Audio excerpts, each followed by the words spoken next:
Alright guys, we are in Queens. I'm here with Fonz. My first time in Queens. First time in New York since what? Since 97, baby. And he was born in like 92. 91. 91. Relax. Same thing. But pretty much we've been here all day. He got here earlier today. Took him out to the city. We did a lot. He had his first New York pizza. Got on the subway. Got on the bus. We got lost. Got lost. In the subway system. We went over to the city by Central Park. We went in circles. For like 2 minutes. And then came back over here because we needed to record a haircut tutorial for you guys. Now, it's my haircut, but I decided it would be really, really cool if Fonz got on the VO with us. Yeah, I'm down. Let's do it. But I think it asked some pretty dope questions, right? I mean, it was a lot that was asked. There was a lot. There was a lot of conversations that just needed to be brought about. Because I'm still new to the game. I mean, I'm only 3 years in, but I still feel like I got a lot to learn. All right. I mean, we're always all learning. But I feel like a lot of people don't even know that you are a barber. Because I haven't shown that side yet. We're waiting on it though. It's coming. All right, cool. Yo, guys, we're out here for BarberCon. Tomb 45 will be in the building. It's going to be this whole weekend in New York City. I always look forward to coming to BarberCon because I love New York City so much. It's one of my favorite cities, especially Manhattan. Love it there. But with that being said, let's get it. Let's go. Hey, guys, I'm here with Fonz. We're in New York City getting ready for BarberCon. I'm ready. But while we were here, we decided we were going to do this voiceover. I was going to bring Fonz along so that we can do this tutorial. It's been a while. It's been a while. The last time we did this, trolls came out and wanted to murder you. But you're much more educated on hair now. Absolutely. But there's always room for improvement. Absolutely, I feel the same way. So right here, I'm starting off with my initial guidelines. Right here, through the middle of the top of the head. This is something I felt like I was taught in school about, but I didn't really understand it. What about you, bro? I really was not taught this in school. I mean, I'm pretty sure it was talked about in school, but it just didn't click. If it was ever talked about, it didn't click. I never had a teacher, just like stay next to me and explain this part right here. I just never understood it. So one of the things I didn't understand was, where am I pulling the hair towards? If I pull it just straight up, I'm really not gonna see my guideline. Yeah. So I pull it towards the last section I cut every time. And if you notice, I'm kind of cutting with the points of my shears. You notice that? Yes. Like I'm kind of point cutting at it. He has really fine, low density hair. So I just want to kind of cut texture into his hair as I'm creating the length and the shape. That's a very interesting angle too, because I feel like in the beginning I was so scared to do that because I felt like I was gonna cut myself. Yeah, and one of the things that I covered when I did the bald fade, remember that when I did the bald fade with just shears? Yes. Like, you have a steel blade that protects yourself. As long as, that's the whole purpose. Like, keep that steel blade still, practice that, and it'll protect you from getting cut. You'll feel very confident that way. All right, so what I'm doing here is I'm cross-checking now. I'm taking horizontal sections after I did vertical sections to make sure that the hair is A, even, and B, the same shape all the way through. So I'm keeping it square. I'm not cutting the hair the same degree of his head shape. I see people all the time when they get around this area, you're kind of curving your fingers and cutting it to the shape of their head. You're creating layers by doing that. You're making it flatter in the rounded size. Have you ever had that happen and it looks like a faux hawk when you're done? Yes, because it's shorter around the sides and longer in the middle. Yeah, because you've created layers and you've made the top, very top, the longest length and the heaviest part of the haircut. Yeah. You see what I'm saying? Like, when you understand hair that in that manner, then you'll understand why you shouldn't be holding the hair a specific way. So here, I'm trying to keep the hair squared so that I don't get too high into the cowlick area and it'll lay down. That cowlick area is so tricky.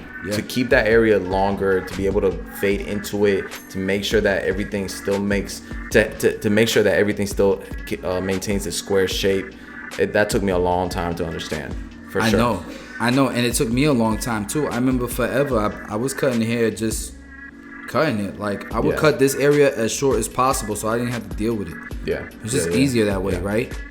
But what do you think about it now? Like, now that you've been educated on this? I mean, it just makes more sense, and the client appreciates it, because most barbers do cut the way we just explained it, which is, man, let me just get it done. Let me just not deal with it. I don't understand it. But once you understand it and you educate your client, they appreciate you much more, because they've never really been educated in that level, and it's just a higher level of barbering.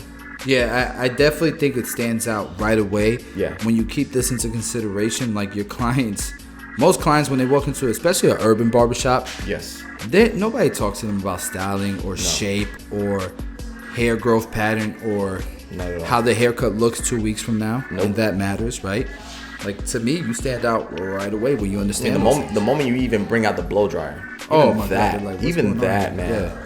I've never seen a blow dryer before. That's a game changer. That's a game changer, yeah. So right here, what I did was I switched to block graduation because I'm trying to create my length on the perimeter. And guys, look, I know that some of this verbiage can be a little intimidating. The terminology could be a little intimidating. I swear, it's not me trying to look or sound smart.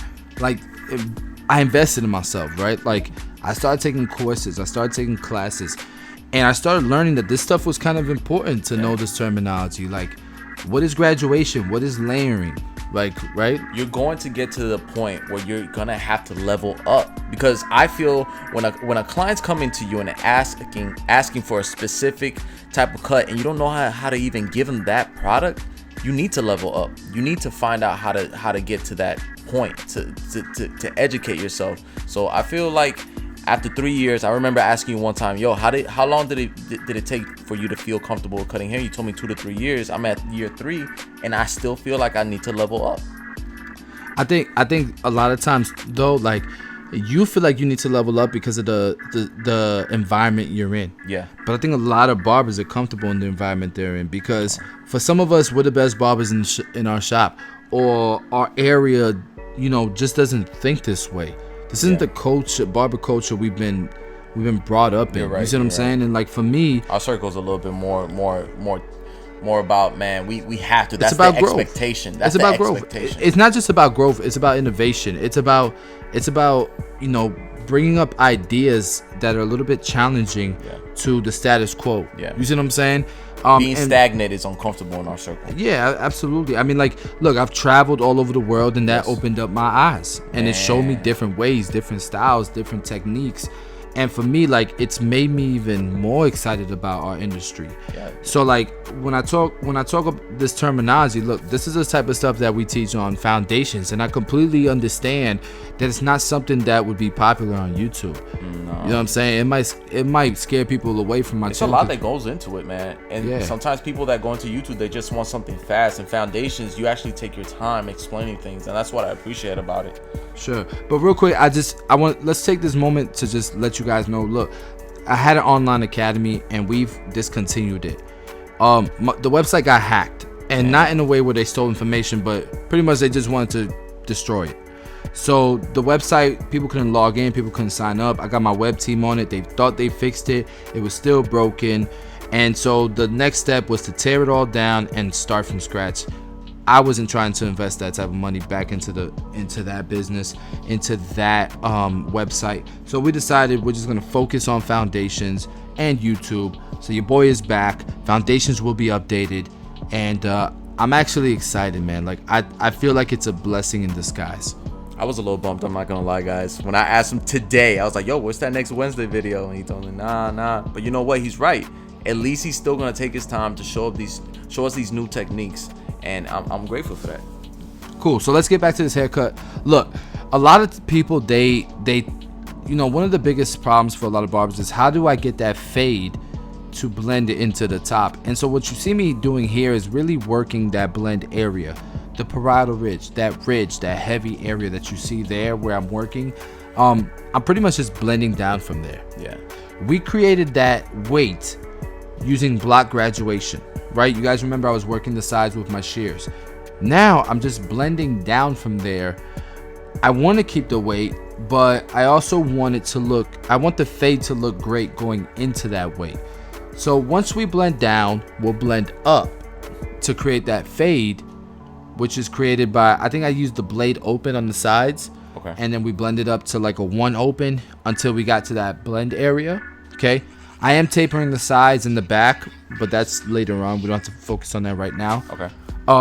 But when we get to the other side, I'll be able to explain it a little bit better. Let me see if I'm there yet. That ridge area, that bulk has always been super difficult for me to maintain that darkness, but also a smooth blend. Yeah, it's been challenging. It's always difficult for me too, especially when like this client right here, he strongly emphasized how important the weight in that area is to him. Okay. He wants texture on the sides as well. So like what you see here is I started with block graduation with shears. Now I went to a number 3, and I'm gonna start to blend down from that number 3. So I'll go down number 3. Now I'm at a number 2. After that will be the 1.5 guard, and then I should be pretty much done, because remember, we're fading up to a 1 guard open, and that 1 guard open should blend into that 1.5 guard, right? Now, when he asked you for this cut, did he explain it or showed you a picture? So he showed me a picture, and he explained what he liked about that picture. So for him, he explained about the weight around the sides, about the texture on the top. And then I talked to him about the type of hair he had compared to what was in the picture. So it wasn't the same type of hair? It's not the same type of hair. No, his hair was finer. His hair had lower density. He's lighter on the top than the picture. That sometimes barbers don't know how to go about that. Like, you know, a client shows them we a can't do certain this picture. on you. Oh, this haircut won't work on you. Yes. Well, hold on. Hold on. We can. We're supposed to be problem solvers, right? We can't get this exact haircut on him, but we can get his version of that something haircut. Customized for him. We can customize it for him so that it can look as close to that haircut as possible. That would look best on him and his lifestyle. Than the it's picture. gonna look better, and it's going to grow out better, and it's going to work better for him, because we're not gonna thin the top out, but we will add texture the way it would work for him. So that's the selling point. How do you explain it for them to feel comfortable? It's the selling point, bro. You locking this dude in for life. Yeah. When you can speak that type of language, you're locking him in for life. Yes. You feel me? Like, everybody can fade. We haven't even talked about this fade area. Everybody can do that. Yeah. Like, I'm not naive to that. I'm not locking people in because my fade is crazy or my lineups are crazy. Yeah, I work at Headlines, bro. Across the street, I'm across from S-Craft Blends. I'm across from freaking Mac Gifted Hands. We can all fade. We can all cut hair. Yeah. Right? What sets you apart from every other barber out there is is how much do you care and how many problems you can solve for somebody. And if you don't understand hair texture, hair growth pattern, if you don't understand hair density and how to approach it to create a specific look, then I'm taking your clients. Stand out? I'm standing out. Yeah. All day. These are real canvases. A lot of times we think that we see Instagram and we don't realize that they're cutting the perfect freaking canvas every time. The majority of your clients are going to have problems. And you have to do your best on a canvas that isn't the best. You feel me? I feel you. That's real barbering. That's how you build a clientele. We keep talking about handing out business cards. How many problems can you solve for people? Because this is a real client right here. Now let me ask you a question. Did he ask for this taper? No, I actually coached him into the taper because we needed to balance it. He said he wanted a nice sharp line around. That's why he wanted the shadow fade. Yeah. I asked him, why do you want to have some hair on the sides? I just like to see the line and stuff. All right, well, do you want your haircut to last a little bit longer? Like, can we taper the back so that it lasts longer, so it grows out nicer? What are you talking about? I showed him one of the barbers who has a taper in the back. Yeah, that looks dope. So we can still keep the lines on the sides and in your nape area and the neck area, but then we can fade out so it grows out nicer, and it'll add some pop to your blend, to your fade. Yeah, I like that. That's dope. Yeah, let's do that. Now, this wasn't a first-time client, right? So this was not a first-time client, but he's a new client. Okay. The first time I cut his hair was just like that. And in the beginning of this haircut, I have it on foundations on the academy right now. I'll put it on foundations probably. But I actually asked him how he styles his hair. And the products that he was using was high shine, wet. And all that was doing was it was making his hair look even thinner. Yes. So I told him, why don't we try powder, volumizing powder, or clay?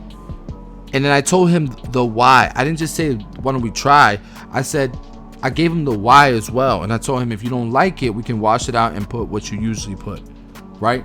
And so we tried it out, and he liked it. He ended up liking it. Now I wouldn't do that for a haircut because you can't just wash a haircut out. I would plant a seed for a haircut. That's what I did with one of my clients. So I got a client off of my YouTube videos, and the first haircut, honestly, I wasn't happy with, but I did it because that's what he asked for. Then he recently came this last weekend, and I did something that I recommended to him, and he absolutely loved it. It's crazy. I planted the seed on the first time he came through to the shop, and the next time he came ready to do that. Yeah. I mean, look, people who sit in your chair, they're not professionals, and they only know what barbers have been giving them their whole lives. Yes. And let's face it, most barbers don't have these conversations with their clients. No. All right, so what I'm doing right here real quick is I'm using the 245 thinning shear to soften up that ridge. We talked about that ridge area.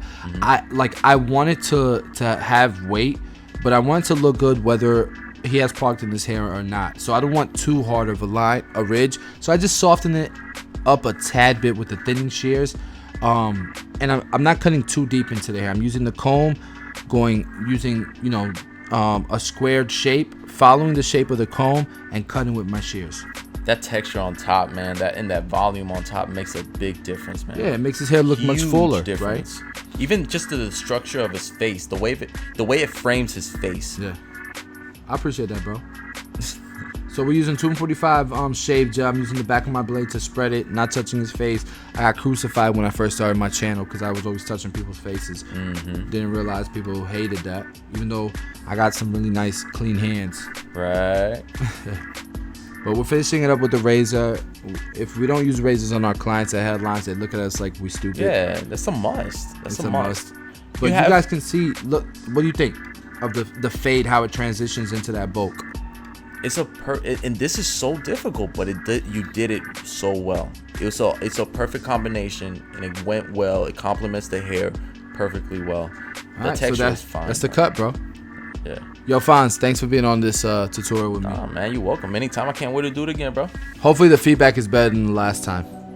Let it